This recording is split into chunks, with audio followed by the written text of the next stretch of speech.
Les Précieuses ridicules, pièce en un seul acte de Molière, 1659.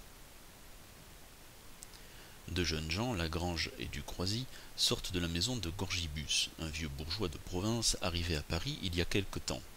Ils sont très énervés par Magdelon, la fille, et Cathos, la nièce, du vieillard.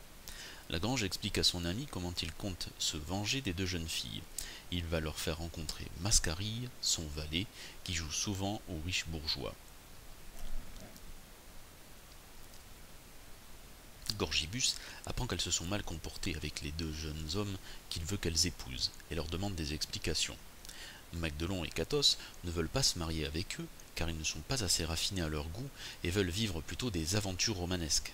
Ne comprenant rien à leur discours, Gorgibus insiste alors, elles se marieront rapidement ou elles seront envoyées au couvent.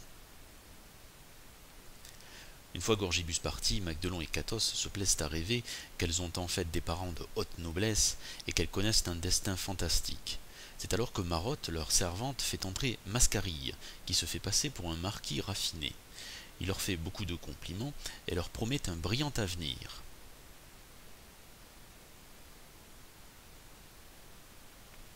Jodelet, un ami de Mascarille, le rejoint et se fait passer lui aussi pour un grand homme. Tous les deux vantent leurs exploits à la guerre et décident d'organiser ici même et maintenant un bal en l'honneur des deux demoiselles. Des voisines se joignent à eux et tout le monde danse quand Lagrange et Ducroizy arrivent soudainement. Les deux hommes frappent Mascarille et Jodelet avant de repartir devant Magdelon et Cathos choqués. Puis ils reviennent et révèlent que Mascarille et Jodelet sont leurs valets. Magdelon et Cathos se rendent compte d'avoir été trompés.